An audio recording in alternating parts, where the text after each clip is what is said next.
آپ کی محنت اور جد و جہد کے بعد سلیکٹرز کو یہ محسوس ہو رہا ہے کہ ہمارا کام ہی نہیں ہے کہ ہم اس قسم کے عہدے کے لیے سلیکشن کریں، تو یہ بہت خوشائن بات ہے اور ملک کے عوام اس کو ویلکم کرتے ہیں۔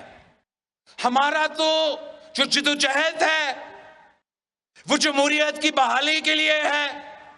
ہمارا جو مطالبہ ہے وہ یہی ہے کہ ہر ادارہ اپنا قانونی اور آئینی دائرہ میں رہ کے کام کریں، اور عمران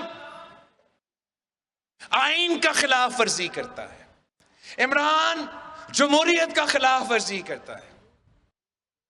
یہ نہیں چاہتا ہے کہ پاکستان میں رول آف لا چلے، وہ نہیں چاہتا ہے کہ ہم ایک ماڈرن ریاست کی طرح قانون کی بالادستی ہو۔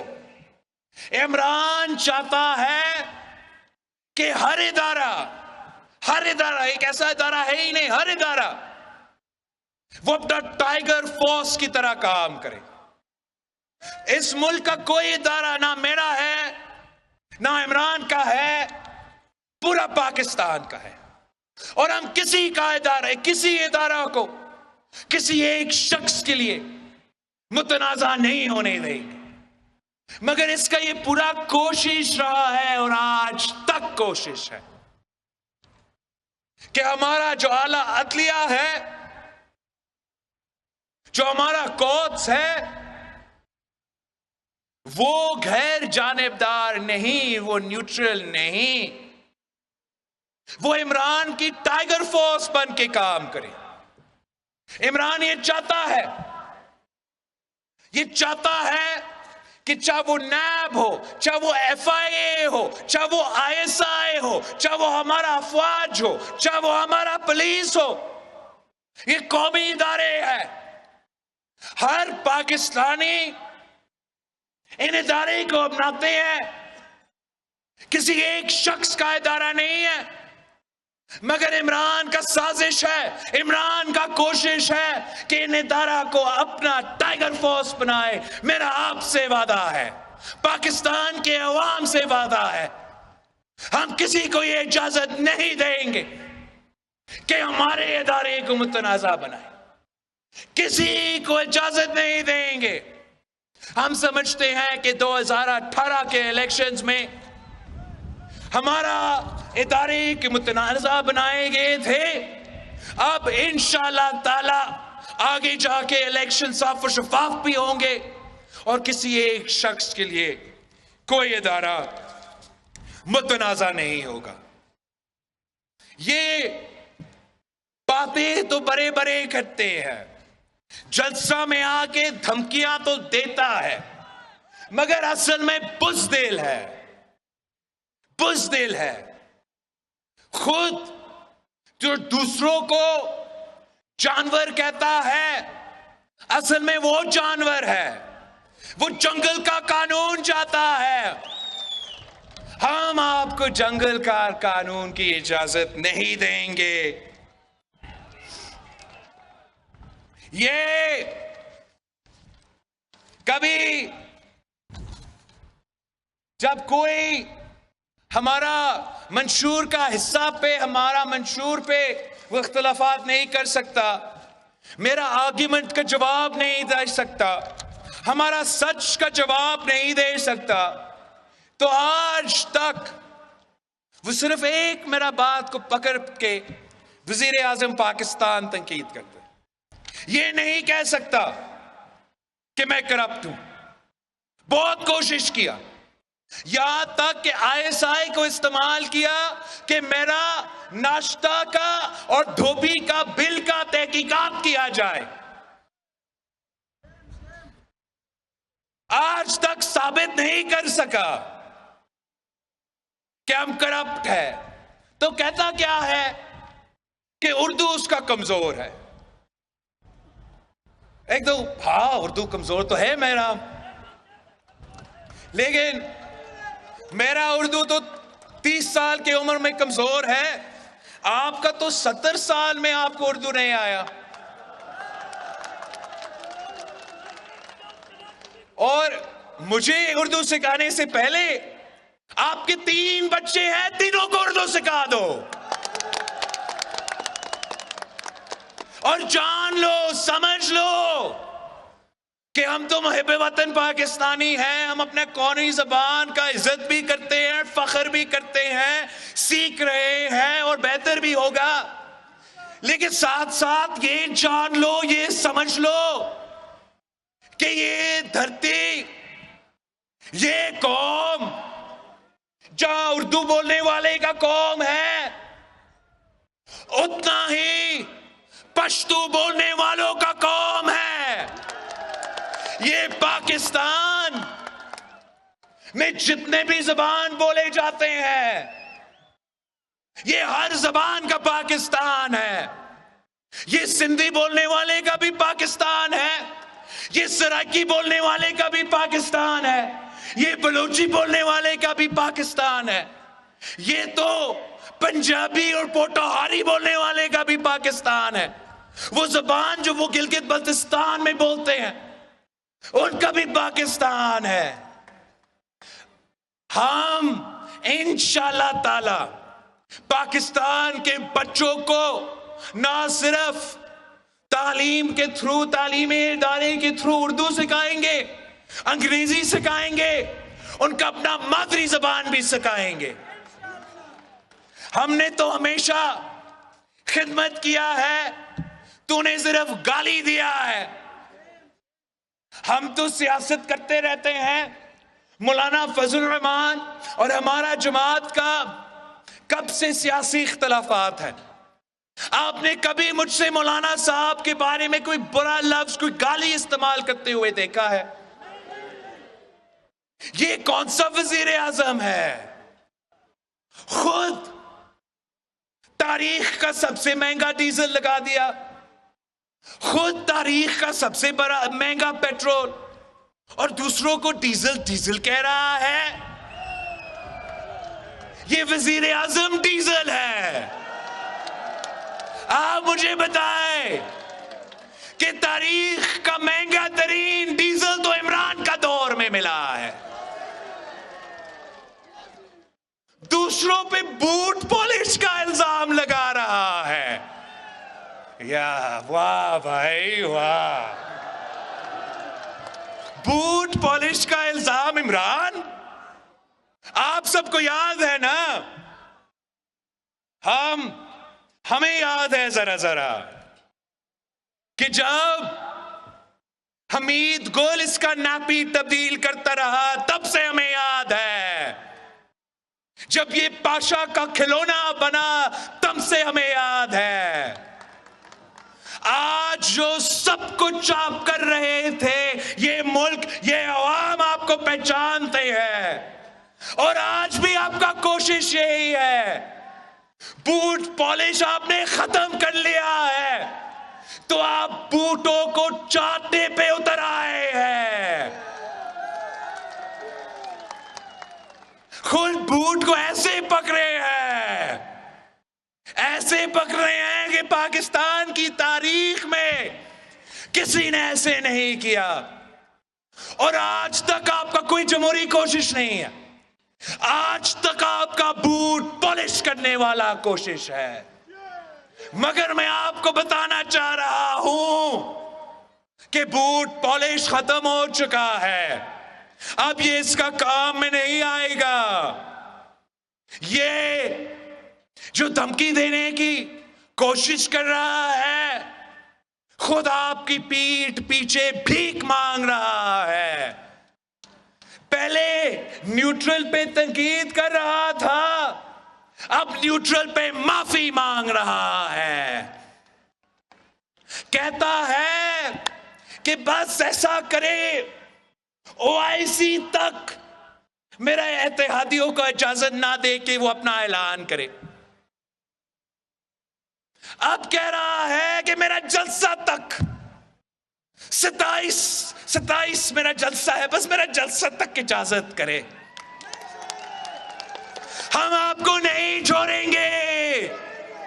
ہم جانتے ہیں کہ یہ عوام، یہ ملک ہر اس پاکستانی کو سلام دے گا، ہر اس شہری کو سلوٹ کرے گا جو آپ کے خلاف اس وقت کھڑا ہو جاتا ہے، جو ظالم کے خلاف کھڑا ہو جاتا ہے وہ پارا چنار کا ہیرو بن جاتا ہے، جو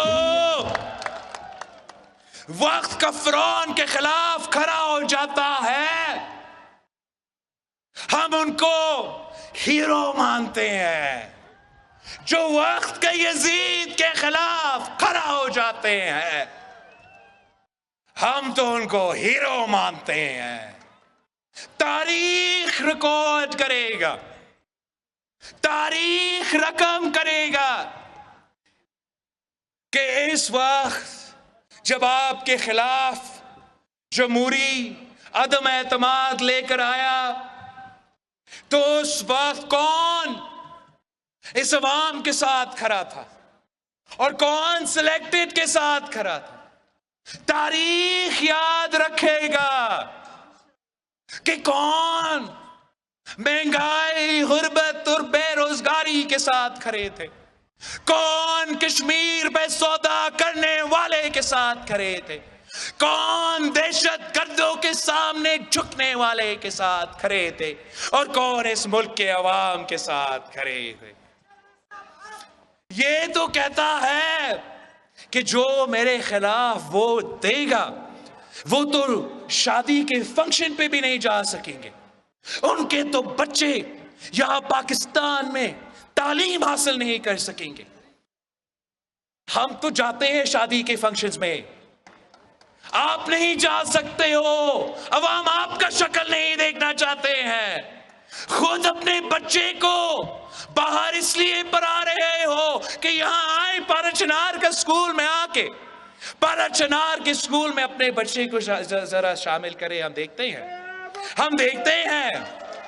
دیکھتے ہیں کہ یہاں کے بچے، یہاں کے عوام آپ کے بارے میں کیا سمجھتے ہیں۔ ابھی تک آپ کو اندازہ نہیں ہے کہ اپوزیشن کیا ہے خان صاحب۔ آپ کا تو نیپی اپوزیشن میں بھی چینج ہوتا تھا، وزیر اعظم بنتے ہوئے آپ کا نیپی چینج کروایا جاتا تھا۔ اب آپ کو لگ پتا جائے گا کہ اپوزیشن کیا ہے، اب آپ کو لگ پتا جائے گا کہ نیب کیا ہے، اب آپ کو لگ پتا جائے گا کہ جب سہولت کار موجود نہیں تو آپ کا حشر جو یہ قوم کرے گا، جو یہ عوام کرے گا، تاریخ یاد رکھیں گے۔ ساتھیوں، آپ کو سلام ہو، آپ کا ہمت کو سلام ہو، آپ کا حوصلہ کا سلام ہو۔ آپ نے عمران کو اتنا پریشان کر دیا ہے، اتنا پریشان کر دیا ہے کہ اس کو سمجھ ہی نہیں آ رہا ہے کہ وہ کیا کر رہا ہے، کیا کرنا جا رہا ہے۔ انشاءاللہ تعالی جیت عوام کی ہوگی، انشاءاللہ تعالی جیت جمہوریت کی ہوگی۔ ہم مل کے الیکٹورل ریفارمز کریں گے، مل کے صاف و شفاف الیکشنز کا بندوبست کریں گے، اور پھر میں آپ کے پاس واپس آؤں گا، اور جب میں واپس آتا ہوں تو اپنے لیے ووٹ مانگوں گا، اور قائد عوام اور شہید محترمہ بے نظیر بھٹو کا 9 مکمل مشن کو مکمل کرنے کے لیے آپ کا ساتھ مانگوں گا۔ مجھے علم ہے کہ قائد عوام نے چاہا کہ یہاں میڈیکل کالج بنے، اور ضیاء الحق نے آپ کا میڈیکل کالج چھین کے کہیں اور بنایا تھا۔ اب تیسرا نسل کا وعدہ ہے، میں نے آنا ہے اور میں نے پارا چنار میں میڈیکل کالج، قائد عوام میڈیکل کالج بنانا ہے۔ اگر میرے بڑوں نے ایک نہیں 2 کالجز آپ کو دیا ہے تو تیسرا کالج انشاءاللہ تعالی میں اور آپ مل کے بنائیں گے۔ اگر صدر زرداری نے اس صوبہ کو شناخت دیا، پختونخوا کا نام دیا، 18ویں ترمیم کر کے NFC ایوارڈ کر کے آپ کو اپنا وسائل کا مالک بنایا، اپنا سرزمین کا مالک بنایا، تو انشاءاللہ تعالی ہم مل کے اس خواب کو بھی حقیقت میں تبدیل کریں گے۔ اگر قائد عوام نے روٹی، کپڑا اور مکان کا دعویٰ کیا، شہید محترمہ بے نظیر بھٹو نے اس وعدہ پہ پورا اتری، صدر زرداری نے آپ کو بے نظیر کارڈ دیا، تو یہ ظالم آج بے نظیر کارڈ بھی چھین رہا ہے، غریب ترین عورتوں سے بے نظیر کارڈ چھیننے والا کا میں حساب لوں گا، اور انشاءاللہ تعالی وہی بے نظیر کارڈ واپس لے کر آؤں گا۔ ہمارے بہت سے خواہشات ہیں کہ جو وعدے قائد عوام اور شہید بی بی نے آپ سے کیے، ہم نے مل کے وہ وعدے پورا کرنا ہے۔ یہ جو وزیر اعظم ہے، یہ اس کو صرف دھاندلی آتا ہے، چاہے وہ آپ کا جنرل الیکشنز ہو تو دھاندلی، آپ کو جو بھی لوکل باڈی الیکشنز جاری ہے، آپ کو معلوم ہے کہ کس طریقہ سے وزیر اعظم سے لے کے وزیر اعلیٰ تک دھاندلی کرنے کی کوشش کر رہے ہیں، اور عدم اعتماد تو وہ ہار چکے ہیں، وہاں بھی ایک ہی راستہ ہے، دھاندلی۔ تو میں آپ سے اپیل کرتا ہوں کہ آپ نے ان کو پختونخوا کی لوکل باڈی الیکشنز میں آپ نے ان کو دھاندلی کی اجازت نہیں دینا ہے، اور انشاءاللہ تعالی میرا پورا کوشش ہوگا کہ اس کو ہم عدم اعتماد میں بھی دھاندلی کی اجازت نہیں دیں گے۔ انشاءاللہ تعالی وہاں بھی دھاندلی نہیں ہوگا، یہاں بھی دھاندلی نہیں ہوگا۔ جیت آپ کی ہوگی تو جیت عوام کی ہوگی، جیت تیر کی ہوگی تو جیت عوام کی ہوگی۔ آپ قائد عوام کے ساتھ، بی بی کے ساتھ آپ نے نبھایا ہے۔ پہلی بار میں آپ کے پاس آیا ہوں، میرا پیغام گھر گھر پہنچائے، میرا بزرگوں کو پہنچائے، شہید محترمہ بے نظیر بھٹو کے بہنوں کو پہنچائے، میرے بھائیوں، میرے نوجوانوں کو پہنچائے کہ ہم نے پاکستان کو بچانا ہے، بی بی کا وعدہ نبھانا ہے۔ جیے بھٹو!